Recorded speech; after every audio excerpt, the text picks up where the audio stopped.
Hello, everybody, and welcome back to Kick Butt Turbo Nerds. I am your best friend, Neil Califf. And I am your other best friend, Camden Nikolai. We are here to kick butts and be nerds, and we're all out of butts. So let's get started with our triumphant grand reopening. Yes. It's been a while. It's been a while. We were looking before the recording. Our last episode was around 2.5 years ago.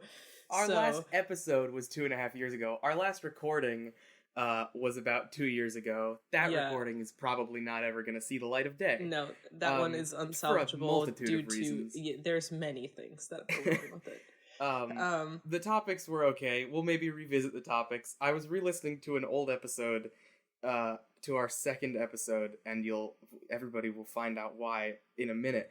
But we basically started that episode exactly the same as this one by saying it's been a while, and we recorded an episode that nobody's ever going to hear.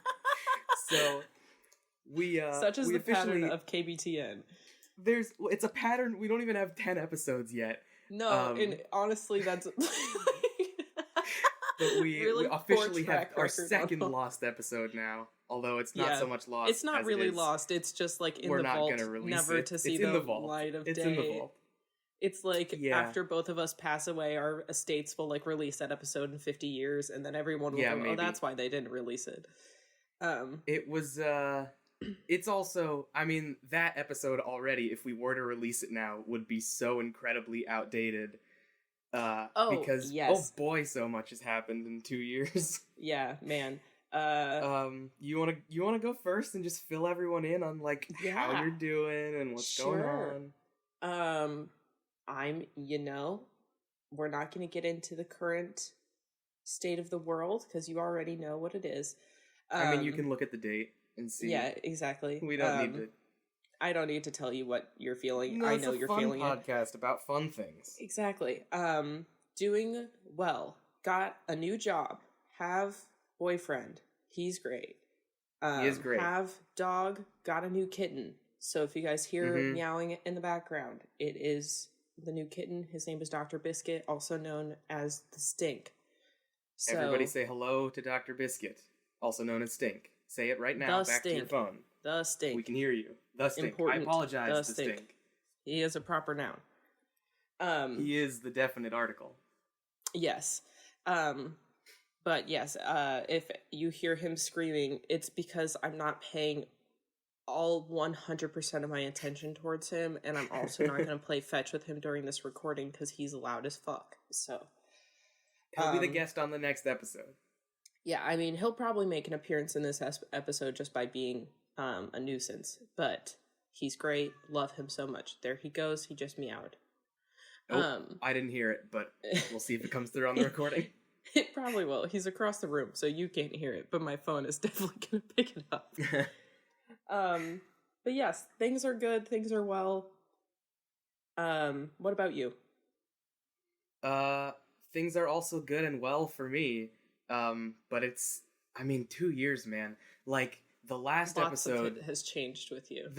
For me, a lot has changed. The last episode that we recorded, the last episode we put out, I don't even remember what was going on. The last episode we recorded was like 2 summers ago, and I was still in college, and I was working at Disney World, and I told some fun stories about, I do actually remember the one story that I told, which was I was working on the Skyliner at Disney World, and there was one family, just like a very suburban white family with like a couple of like young, like middle school, high school aged kids, and they got on the Skyliner. As they were getting on, they were like, they saw my name tag and they were like, does anybody ever give you like a Neil Diamond? Anybody ever do that connection? I was like, yeah, not so much, but like, it was one of the kids who was like, Neil Diamond, and I was like, yeah, it's kind of crazy coming from you guys. And the kids were like, will you sing something for us? Will you sing Sweet Caroline? And I was like, I don't know. And they're like, oh, fine, whatever. And they get on the Skyliner, and as they're like flying away, I call out to them. I just go, ba, ba, ba. And they lost their shit. And their whole family just like went crazy in their cabin as they were flying away. It was very funny. That's where I was in my life. I do vaguely remember this story. Do you remember that story from 2 years ago? Yeah. I think just because it was so funny that these children were like, yeah, Neil Diamond, do you get that? We're so and you're like, into no, Neil actually. Diamond. Like, actually, that's crazy that you're even saying that to me right now, and you're not 55. Right, you know that they know Neil Diamond from their parents, but their parents were not really involved in the exchange. To know the name Neil Diamond, and not just to be like...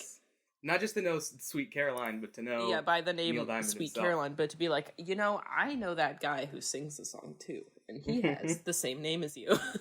That's crazy. Yeah, Neil Diamond does not come from kids very often. No. But that was 2 years ago, and that was my time at Disney for a summer, and then there was more college, and then there was... since graduated. Everyone there was another summer internship, which I was not the biggest fan of. Yes. And that was like in the middle of nowhere in like some sleepy little beach town in Florida where I didn't really have a lot of friends. So we don't have to talk about that so much. And then there was more college. And then I graduated college. Everyone clap for Neil. He graduated from college. Clap to your phone right now. I can hear you. We were gonna hear you. Thank you. This is live. It is live. I'm not hearing any clapping, it's guys. a new He's feature, like the new Tinkerbell. iOS. He'll die without your applause. It goes both ways. I had an extra semester, so I graduated in December of 2023, and then I was still in Florida for a little bit, and now I live in the windy city of Chicago. Yes. Yay. Yes. I'm in Chicago now. I've got a new job. I'm doing okay. I'm doing good. I like it here. I'm making friends. It's all good. I guess it didn't take as long to run through 2 years worth of stuff as I thought it would. No, but that's also because we just did like the bullet points. Yeah, those are the highlights. I'm sure there are more fun stories. Reel. There's not much B-roll in the bullet points. That's okay. I think we're returning now. We both have you guys can't see it at home as this is an audio format, but we do have big spectacles and beards now. I mean, I had a beard before, but it's only gotten longer. We're both completely bald. I am completely bald. Our eyes are shot. I'm almost completely deaf, and my beard is wicked long. So, my wrinkles. With that though, my wrinkles, I have crevices you couldn't even think of. But yes, with that and our and I have started learning spells.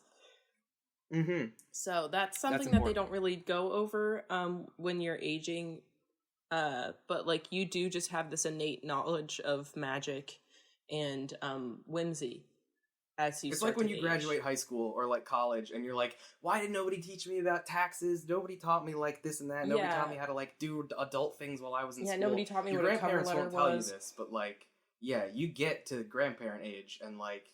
You just have magic. Start knowing spells, and like a cauldron just kind of apparates into your kitchen. They deliver one. They drop it at your door. You have to drag it inside. Yeah, it's not a drone. It is like a bunch of crows carrying it. It's a crone. It's an old crone. It's delivered by crone. It's delivered by crone.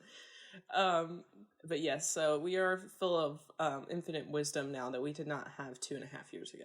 So jot that down. You bet your bottom dollar that our infinite wisdom will be coming through on our podcast, Kick Butt Turbo Nerds. Yes, very smart name for two very astute, wise old men. But yes, with that, I think we should get into it. Yeah. Who's up to start this week? I do think I started first in our last published episode. Did you know? I believe I did. So take it away. Crazy. All right. Mine is kind of a 2-in-1, but it's the same franchise. Okay. So I love a twofer. It's not really. We love a twofer. I am just here to deliver all of the deals for you guys. It is a BOGO, so I'm going to be talking about 2 games from the same franchise that I have been absolutely in love with, starting from like last year-ish. I think it was like September of 2023 that I really got into them. And that is Blasphemous 1 and 2. I don't know if we've chatted about these. Not a ton. You've definitely mentioned it. I don't know if you were waiting to talk about it with me on the show. I think I might have, like, just in the back of my mind. We didn't have, like, concrete plans. Yeah, maybe. But man, oh man, are these games just something. I highly recommend, before I get too into it, that our listeners at home, and also you, Neil, Google the games and take a look at some of the art. I am currently looking at the art as we speak. Yeah. It is just some of the most beautiful pixel work I think I've ever seen. And when you combine that with all of these... We absolutely have talked about this, because I remember the art. Yeah. I mean, that is what drew me into it, and it is just a real triumph of art and game making. The fact that all of these sprites are active sprites. Even in the world, there's like little set pieces that move, and I mean, I'm sure people can kind of assume, but Pixelworks is incredibly like laborious, and it takes a lot of time.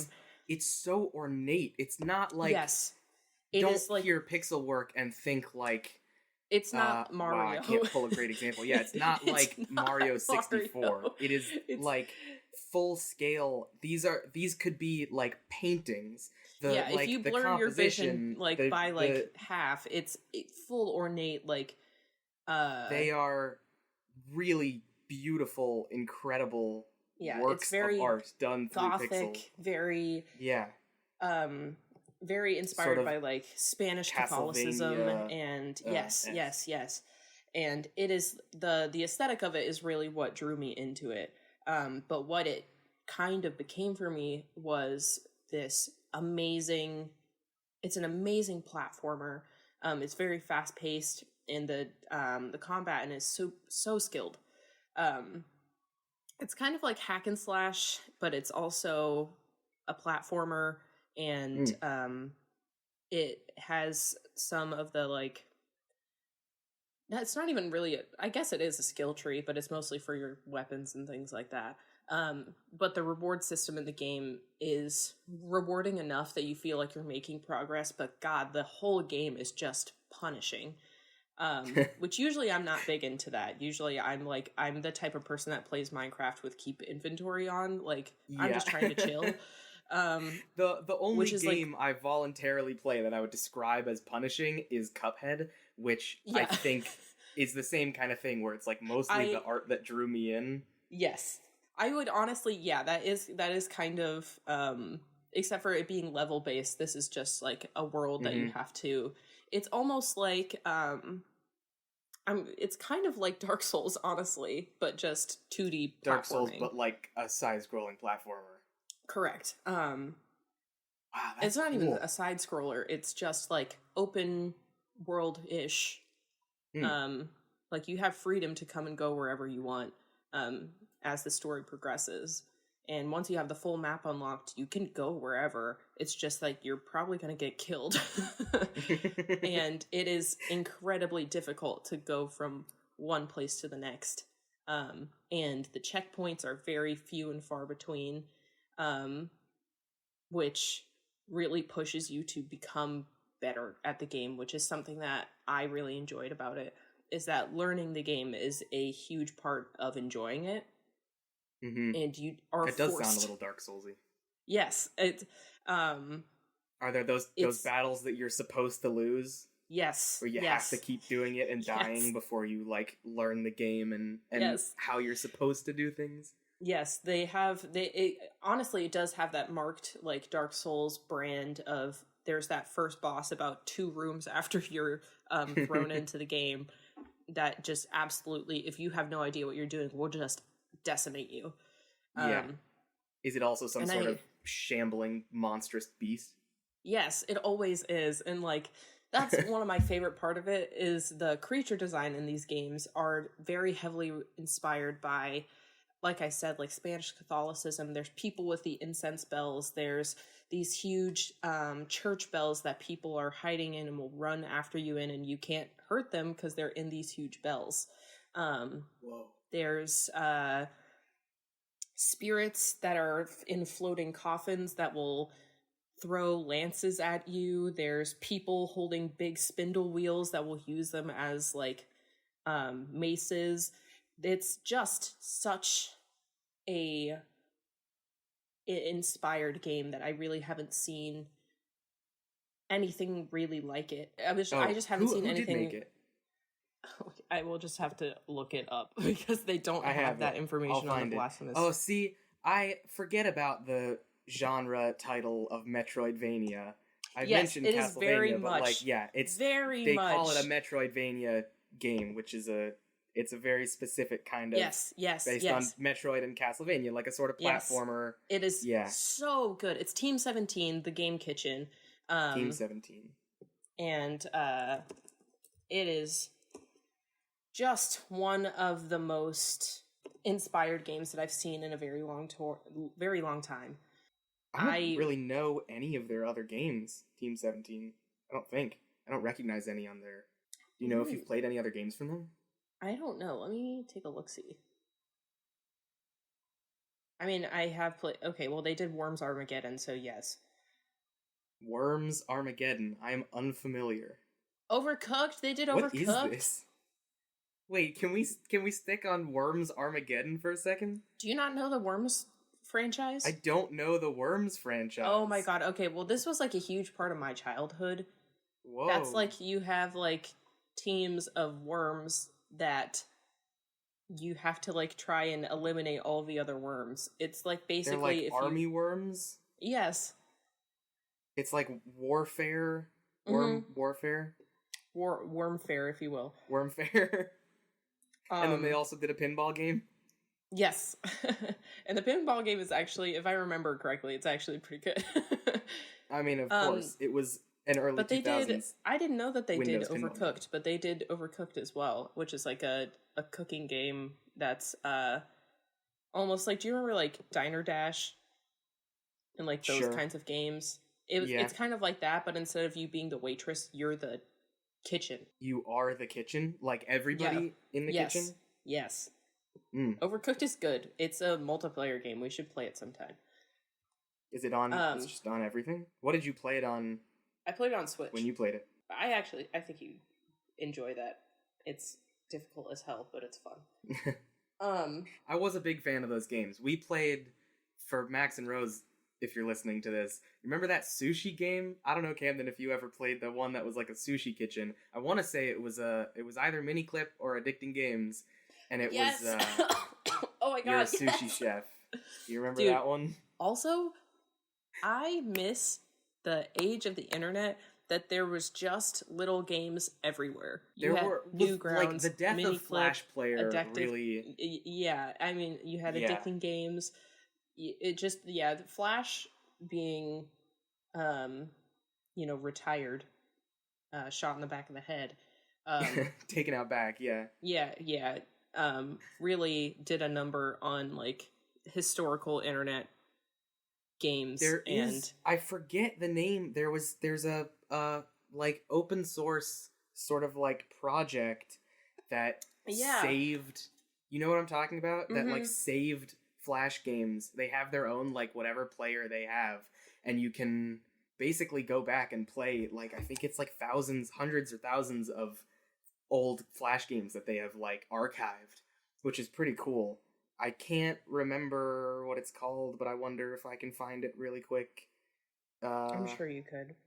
Flashpoint, I believe. Yeah, the Flashpoint archive. Anybody who's interested in going back and playing over 200,000 games and animations have been preserved. Yeah, which is just a crazy triumph of like trying to save internet history as well, which is nice. I do miss those games. All those I think about it a lot. Stunt bike games. There were like 20 of them. Yes, those were so much fun. Bitch. Oh my god, yeah. Wow. That was a very good one. Yeah. But yes, Anyway, getting back into Blasphemous it. is not a Flash game. No, it is not. But Who's the guy on the cover art? Is that you? that The guy with like Spanish yeah conquistador armor and like a the metal crown of thorns? yes. If you're, it does have the big like cone on his head. Big old cone head, but also thorn crown. Yes, that is the penitent one. That is who you play as.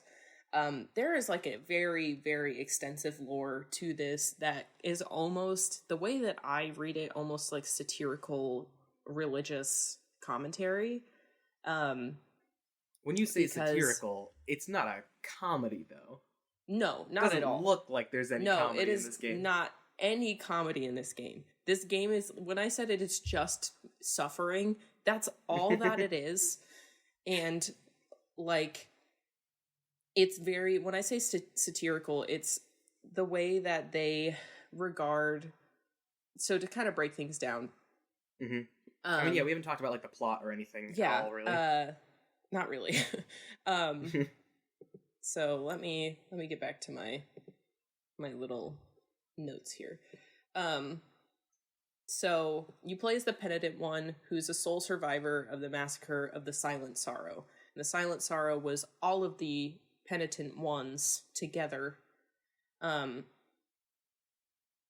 all of the other ones except for him were killed. He's trapped in an endless cycle of death and rebirth, which kind of explains, in a lore way, how he can respawn. Almost like the same thing in Hades, how it's a part of the story, why you die and are reborn. Nice. Love that. Yeah, which I always, games that include that in why is really cool to me. Mm-hmm. The world is set in this deeply religious realm, where this, not even a being, it's more of like a concept of a being called the miracle manifests itself to very like good and bad ways. The game starts with this amazing animation of this woman taking it's a statue that's inspired, it's very heavily inspired by like the crucifix and things like that, where it's this man who was twisted onto a pole and prayed for the miracle to spare him in some way, and he was turned into that statue. And she has a statuette of the twisted man, and she's beating it against her chest and asking the miracle to save her, and in a split second it changes into the mea culpa, which is the sword of guilt, and it kills her and turns her to stone, and she becomes the kneeling stone. Jesus. And this sword is what you carry throughout the whole game. And there's a scene in the beginning of the game where you have a thorn, because the sword is covered in thorns all the way up the blade, but there's one that goes directly into the penitent one's hand, almost like he's being crucified in some way when he's using it. And the sword represents guilt, and how when you're killing enemies and things like that, you obtain points and basically ways to make your sword stronger and to make the world a cleaner place. And when you die, you drop guilt, basically. It's almost like in Dark Souls when you have all of your souls that you leave behind when you die. You leave behind guilt. It's basically fragments of yourself that are shown by like little spirits of the penitent one that you have to go and pick up so that you have access to your like full health bar and like all of your abilities and things like that. Your abilities are powered by guilt, which you pretty much obtain from killing. Yes. That is quite the metaphor. Yes, and that's why I really do love it, is because like the first time, so I played through both of these games twice, and still the plot is kind of... Yes. Okay, there's two of them. Yes, there's two of them. The mea culpa is just in the first game, though the DLC that they just added for the second game apparently brings it back into the second game, and I'm very excited to play that. But I have played through both of these games twice. The first time is really just trying to figure your way out through everything, because it is very winding. There's a lot to do. There's a lot of side quests. There's a lot of things that you have to do in a specific order to get things right. So I wasn't really paying attention to the plot much on the first run through of both games. I was just kind of having fun and going through it and going, wow, this is a really gorgeous game. And then the second run through, I paid a little bit more attention to like the actual text and the actual plot. But it is very convoluted. Skip through all of the dialogue. You actually read it. Yeah. But it's very convoluted, but and I still get kind of confused on things, but it's still very potent enough that I can still appreciate for what it's doing, even if I don't fully understand all of it. But it's deep enough that if you really tried to get into the lore, like, you would get out what you put in. Yes. The more effort you put into like really getting into it and understanding it, it has enough for that. Yes. Well, I mean, even in just the imagery alone, you get a lot out of it. Yeah. But if you do put in the time and you do the reading and you kind of do the work, you will get a lot out of it. And then kind of getting into the second game, it's set 1,000 years after the first one. Whoa. Yes. And things have only really gotten darker, which after playing the first game, I was like, I don't even know how that's possible. How is that possible? But you have now 3 weapons instead of 1, and you use them as tools to kind of traverse the entire map. Like, you need to have all 3 weapons unlocked to view the whole, or to access the whole map. Which I quite like, actually. It makes you kind of take things at a better pace.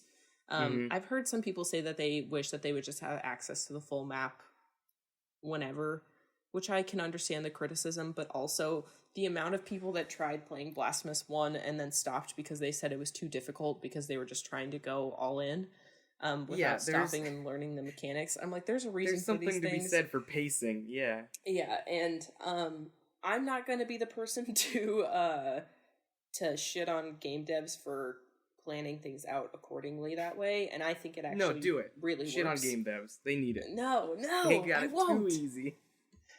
But it's just very wonderful, evocative art that is combined with some of the most fulfilling gameplay, infuriating gameplay. There's times that I was playing this game and I fucking hated my life, but after when you beat those, yeah. The best thing. The DLC for the first game was some of the most, like, the worst boss fights I've ever done. Ever. But the satisfaction. But yes, afterwards. When you get through it, when you complete it all, man, oh man, is it just brilliant. As long as you don't give up. Yes. Which is why I think the pacing is so good. Because, you don't have to, but they make it pretty hard for you to not get to the end without having all of these abilities unlocked and without giving you the tool set that you need to properly do these fights without feeling like it's impossible. Yeah. But yes, and then kind of getting more into the second game of getting into some of the imagery of it. When the second game opens, there is a couple that prays to the long-forgotten miracle for a child. And this woman gives birth to this black, plague-like substance, and that is the miracle coming back into the world and reestablishing its power. And then the miracle produces this fetus from the sky of this.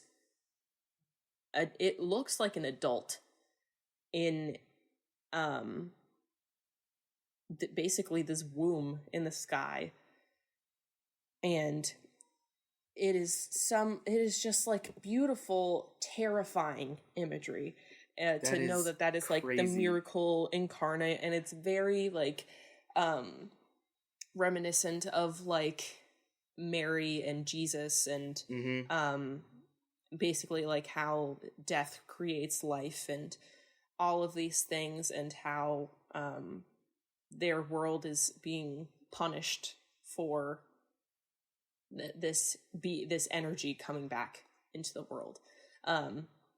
There's a lot to be said as somebody who was previously pretty religious, playing these games, and it is really, really something. I highly recommend it, especially people that do like Metroid and do like Castlevania and like games like that.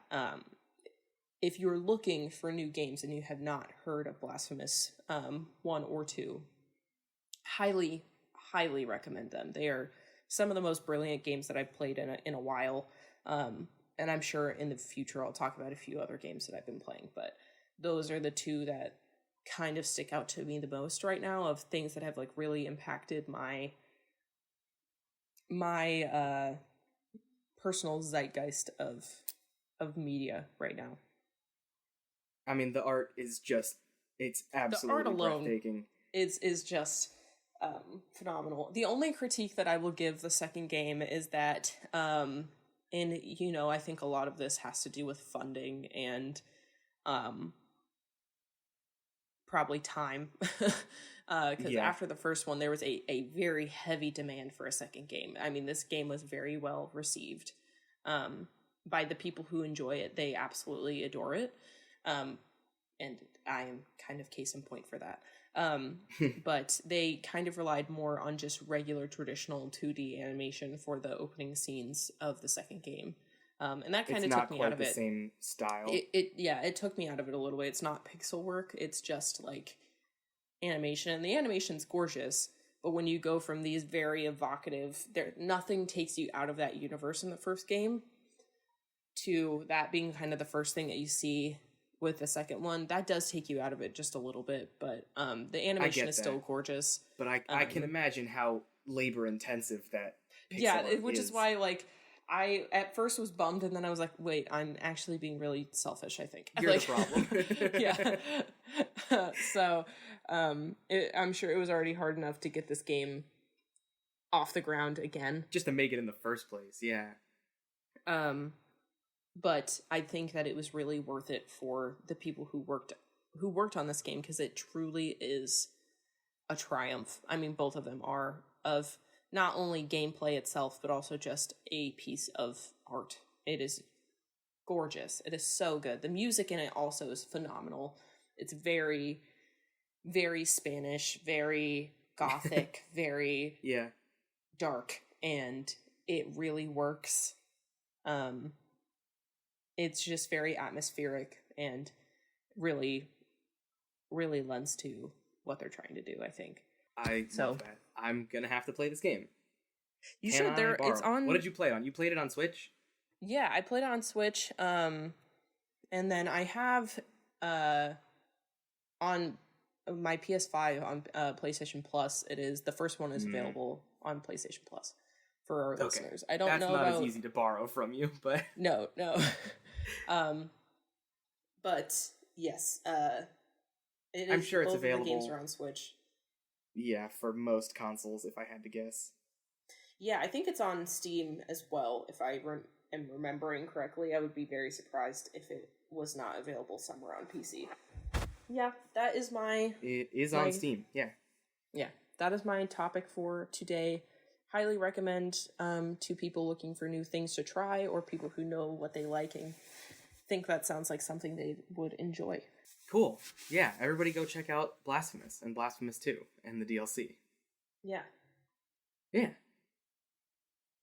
Okay. Cool. Yeah. Thank you. That was a fun one to start on. Not like the brightest, most happy, like, fun No, but thing it ever, is but just a really very genuinely cool piece of art. yes, and Yeah. I think that it is kind of I think it's okay if it's darker because I care so much about it and I'm very happy Yeah. to talk about it. That's what this is my about. This is show. I about can things talk that about we my like gothic and are shit. passionate about. Yeah. Yeah, exactly. We're not always going to talk about fun, happy news stories. But we will now because I have a fun, happy news story. Which is kind of like an update, right? It's an update, but it is huge, huge news. For me personally, for the listeners of this show, for the people on Reddit, for planet Earth in general. For planet Earth, this is the kind of news that is so desperately needed right now. For those of you who may hopefully have listened to our second episode of this show, which was entitled Mysterious Songs and Favorite Musicals. The most mysterious song on the internet, as it was dubbed, which was this. If it is your first time listening, go back and listen to that episode, or at least just that part of the episode so you can refresh yourself. But a quick refresher. Basically, somewhere in the 80s, there was a song that was played on... because I started giving the news. I'm going to drop it, and then I'm going to give a refresher. The song was found. We have identified the band.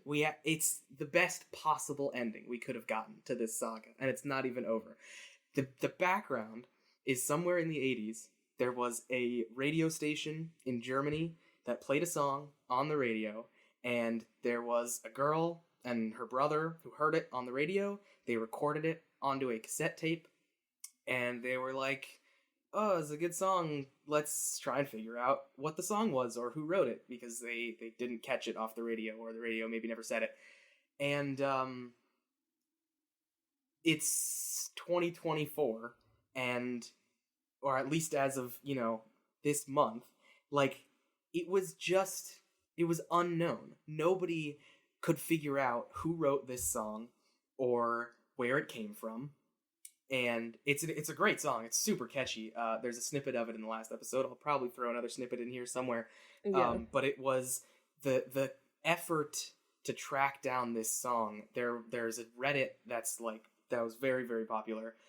There was a Discord server for it, and every day there were updates on possible leads, people talking to newspapers and contacting German bands from that era, and contacting the radio station, and the search for years and years. I mean, it's been 10 plus years, I think, searching for this song. And it just was, it was dubbed the most mysterious song on the internet. And this week, I checked in to the Reddit, which I do every now and then, and it was found. Insane. Which is just absolutely insane. I'll give a quick sort of a short version of the story of what happened, because it's you would sort of hope that there would be this grand, this national treasure style following of clues to track down this treasure, but it was, every part of the mystery and every piece of the effort up until now has just been somebody hears about this possible thing, they reach out, and the person either says, no, it wasn't me, or they don't hear back at all. Most of the possible leads ended up being dead ends. The artists were dead, or they just were impossible to get in contact with, and a huge chunk of people never expected that it would be found in the first place. But somewhere around 2 weeks ago, this one Reddit user, I'm not entirely sure how to pronounce it. It's probably Marin, something like that. MARIJN 1412. Was reading the newspaper while researching bands from Germany, I guess. They're reading a paper in some archive, and they read an article about a band called Fex, F-E-X, stylized in all caps, from Kiel, Germany, who won a talent contest in 1984 in Germany. And their music was described as rock with wave and pop influences, which the mysterious song very much is. And it mentioned, the newspaper mentioned one of the band members, which this person recognized the name of the band member from a different band that they had read had performed at some festival somewhere in Germany in the 80s. And they got in touch with this band member, and they said, do you have any old material from any of the bands you were in the 80s? And the guy was like, yeah, sure, here you go, and sent a couple of tapes. And lo and behold, on one of those tapes was the song entitled Subways of Your Mind by the band Fex. Insane. So crazy. And it's the song. And it's like, I don't know why. I mean, I've been following this for years, and so like it's such a big deal for me. I don't know why I was so invested in it, but like I think it's just like the concept of lost media is so strange to us because everything is documented and everything is there was that age where things were documented in very good ways, but as things were transforming to be a little bit more digital, it got a little bit lax in documenting things because we were like, oh, that's always going to be there. We're always going to have access to that. We expect to have all information at our fingertips at all times. And when you find something from before the age of the internet and it's not documented anywhere on the internet, it's very strange challenge. Thing. And it's a crazy challenge. And so I never expected it. I honestly never expected to see it solved. I thought it would die out. I thought people weren't really still pursuing the search so like invest. That's not the word. What's the word I'm looking for? Intensely? I don't know. Yeah, people were very invested in the beginning. So but it's been years. Yeah. Yeah. So I mean, even the last time that we talked about this, I think you were like, I don't know how many people are still actively. Yeah, I was listening back and I said something along the lines of, I don't know if we even have any leads at the moment. It's probably, we've hit a dead end and it's not really going anywhere right now. And all it takes is one guy to read the newspaper, recognize the name of a guy from a band in Germany in the 80s and reach out. And for that guy to go, oh yeah, and for that guy to just say, yeah, that was us. So he reaches back out to this guy and he's like, you don't know this, but this song is actually a very famous lost song. And the guy, he said the band member asked him not to go public with it until he spoke to his old band members. But he spoke to the rest of the band members and who are all still alive, and they all agreed that they could go public with it. And they released, they put out sort of, this guy put out this statement, and they released the recording of the song, which I'll put in a snippet here of the official recording. There's no space, there's no tomorrow, what we need's communication. Check it out, the sun will never shine. Paranoid anyway, the subways of your mind. And I will send it to you. You have to hear it. You have to hear how clean it is and how good it is. Yeah, because that was the part last time was just that, it was a recording of a recording. Yeah, and it's like, it's so old, it's so kind of fuzzy. There was such a big thing in the community of like trying to figure out what the possible lyrics even were, because also it's in English, but it's by a German band, and so the accent's very strong, and like it was a bad recording. But now people are trying to fully understand like what the different recordings that we have are. The original was probably some sort of demo or something, and now they've released their official recording from their sort of like LP. But there's more. Wait, there's more. So the band members there are four band members. They're all still alive, but the one who was reached out to, who I believe was the keyboardist, he reached out to the two band members that he was still in contact with, but nobody could get in contact with the drummer. They'd lost contact with him for decades, and they didn't really know what his deal was or where he was. But the three of them, like, they were all still... Because the thing about some of these leads that they had over the years trying to track down the song, some of these people were just assholes. There were a lot of people who claimed to have written the song, but were super sketchy and super rude about it, and were really litigious. And obviously we know now none of that is true. But these guys, they were so nice. The one who was reached out to, his daughter now is very involved on the Reddit, and she's like keeping people updated on what's happening. And I just saw today there's a push to get them into Eurovision, which is really fun. Which, like, could you imagine? Like, that would, like, 40 years after their song, after they were a band. Imagine getting back together. So they reunited on the radio station called NDR in Germany, and they did an interview where they talked about, like, just this whole thing of being reached out to and reconnecting, and how they had no idea that this song was out there and people were looking for them. And they got back together and they played an acoustic version of the song for this radio show, which I might put a snippet in here also because it's so good.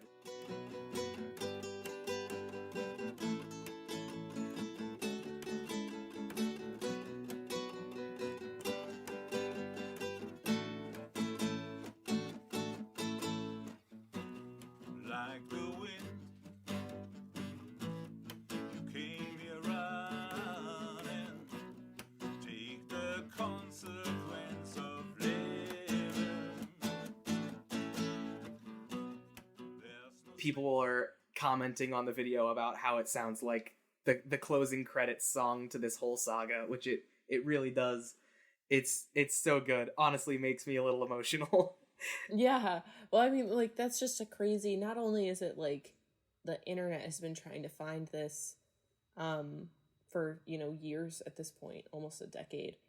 But then also talking about these people who had no idea that they were being regarded like this for all of this time. And for them to come back together and, like, make art together again. That is very special, I think. Yeah. It's incredibly special. And some of them I think still make music.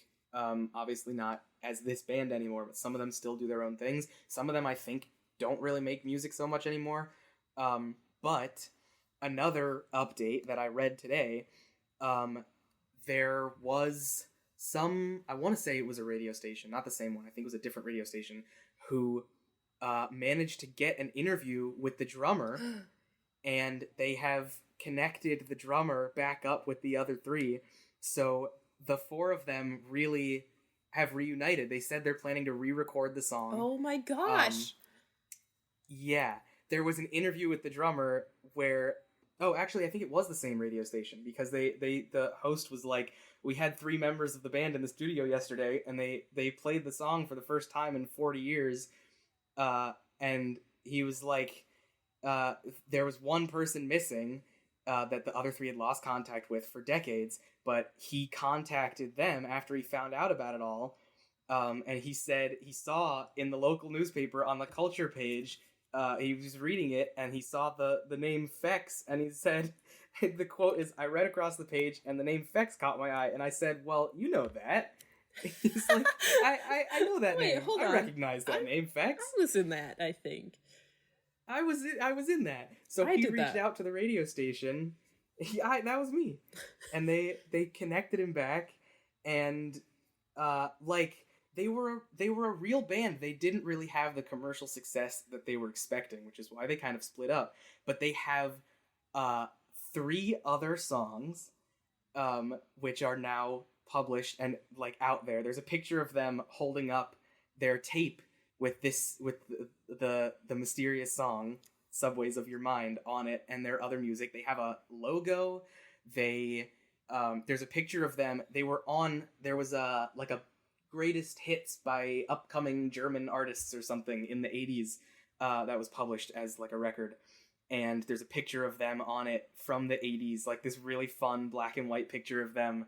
And one of them is wearing a t-shirt with the band logo on it. So like at the very least they had some semblance of merch. Yeah, they were a band. Like, that was a real thing. They were a band, and like it really, everybody's like, this is really kind of the best ending we could have gotten. Truly. They're all still alive. They all still like each other. Yeah. They were so happy about the entire situation. They're gonna re-record the song. Like the most their other music is also really good. Yeah, that's the It's most so wholesome. like, I don't know, like celebration of this that there could have been. Because, yeah, I remember when we talked about this last time, you were like, yeah, a lot of these leads are just like people that are really fucking rude. Yeah, some of these people were really mean. And like and these guys were just so nice. To have the real true artists behind this huge investigation being like really cool German guys that are all still like just some fun old German guys. They're like nice to each other, and they are happy that people like this song and want to share it again. That's really cool. Yeah, it's so sweet. Everybody go listen to Fex. Go listen to the rest of their music. It's very like 80s synth rock, like very Tears for Fearsy, like Depeche Mode kind of. It's very, very good. Everybody support them. Like it's on Shazam now. Like it's out there. They're like starting to get their recognition. I was a little worried about playing the song. I think I say in the last episode, like I played a snippet and I was asking around, like, legally, is it okay? Is it under fair use? And people were like, listen, if somebody copyright claims you, that's a net positive. Yeah. If somebody's gonna come out and claim the song and copyright claim you, that's a good thing. Yeah. But now, now, we've lost I mean, I'm the no fairly money certain that this we falls make under on fair this show. use, but yeah, I know, right? What a shame. But like to be worried about playing something because we know the actual artist, it's just so crazy to me. Yeah. I mean, what a ending to that, truly. What an ending. And this all happened really in like sincerely the last hope it's not over. 2-3 weeks, right? The last like not even weeks, like maybe the last like week, I think. Yeah. Well, I know it was like, before the day that shall not be named. So yeah, I like probably like last week and a half. That's crazy. Yeah. That's nuts. Yeah, it all just happened so quick. They got in contact with them so quick. They got him on the radio station so quick, playing the song.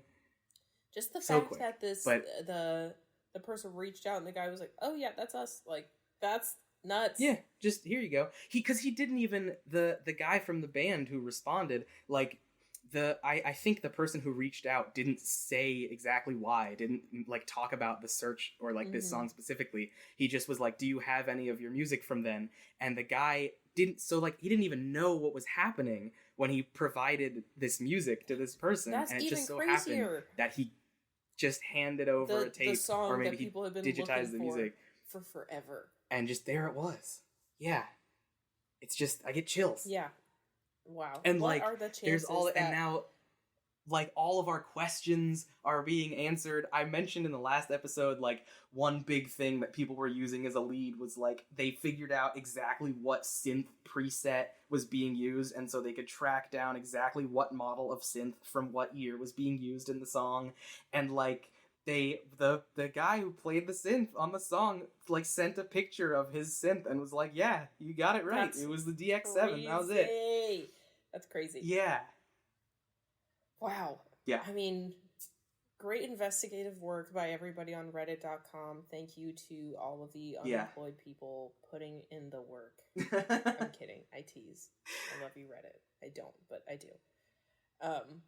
I love you this one specifically. It's everybody like in this every subreddit like knows. one in every 300 times. I'm like, oh, Reddit, yay! And the rest of it, I'm like, ugh. This is the positive power of the internet. Yes. It's a sweet story about the good that the internet can do. Yeah, You don't get No, those very you often. really don't. Yeah, wow, what a... It reminds me a lot. You watched Nathan For You, Yeah, right? yeah. Yeah. It reminds me of, like, Finding Francis. It's Yeah. that kind of, like, Yes. the feel good, right? Yes. Like, tracking it down after all these years and, like, getting that sweet ending. Yeah, that's Closure. yes. I think that's, like, really what it is, too. Is, like, for a lot of these, like, lost media things, they never get found. It's very rare that you have a story like this where not only is it, like, this huge positive thing, but, like, that anything came of it. So Yeah, just the fact that there is a resolution to begin with. It's huge. Closures is very refreshing. It's so refreshing. I can't wait to see what else they do, if they make more music, if they stay together. I'm eagerly awaiting their re-recording of the song. They also released a live recording of their song from some, I guess, like, music festival, I think in the 80s, that they recorded, which is also just another very, very good recording of this song. I'll throw some links in the description. Yeah. Yeah. Before we wrap things up, I did want to talk to you. I did not discuss this with you before the show.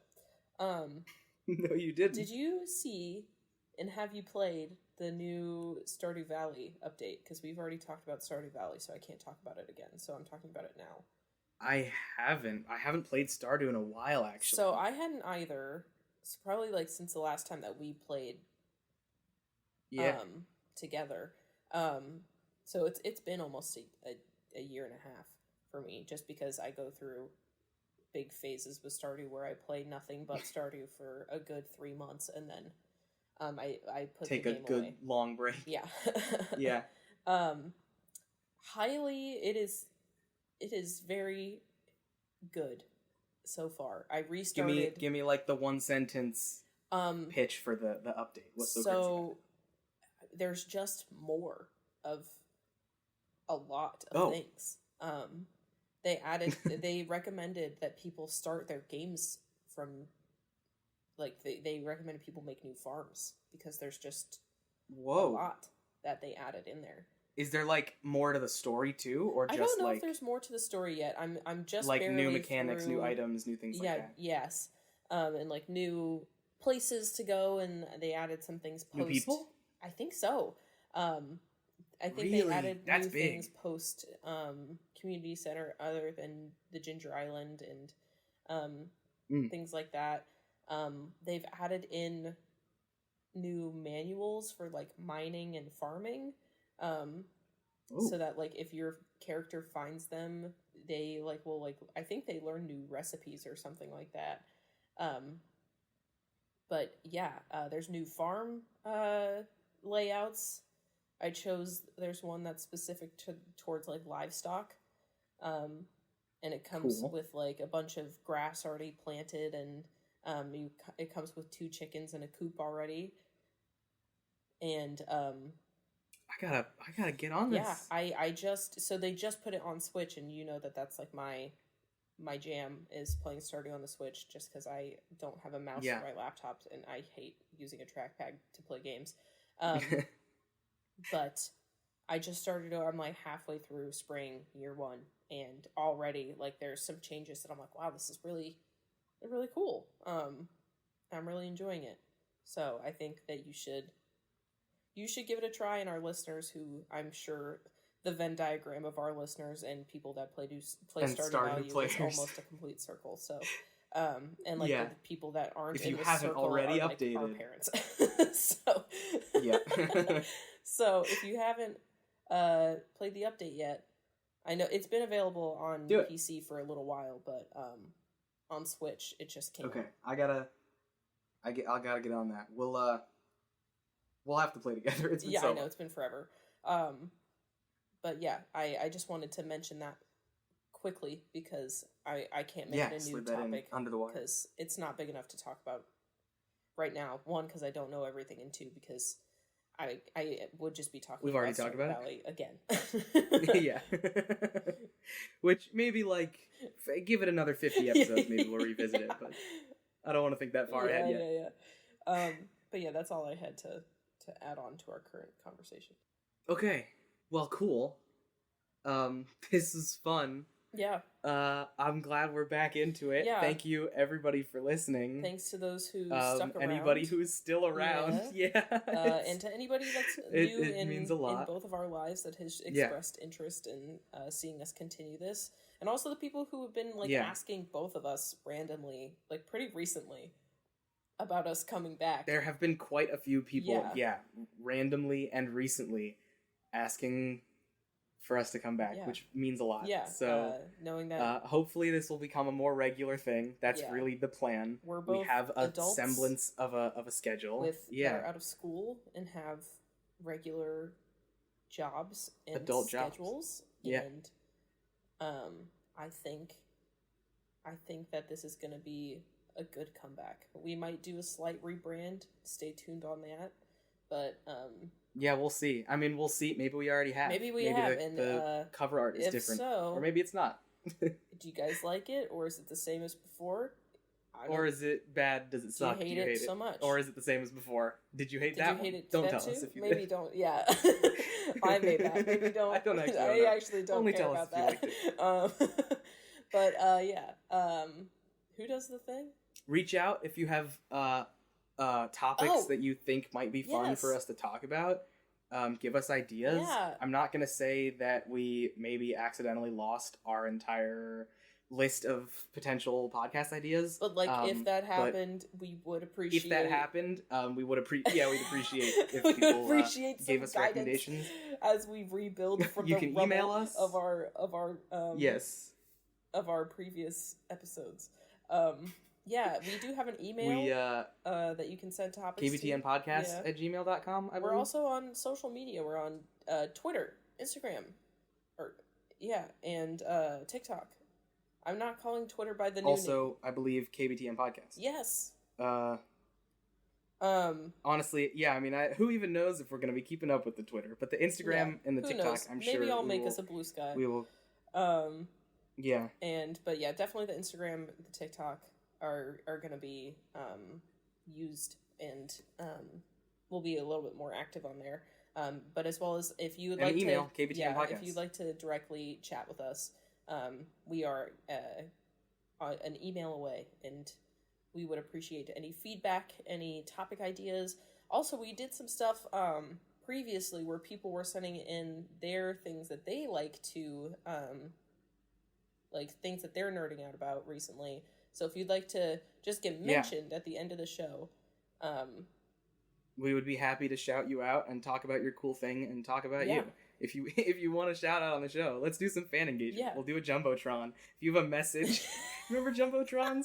early Mabim Yeah, yes. Forget about those. No, but they did do that back when for a long time. Yeah, if you'd like us to just, I don't know, say something.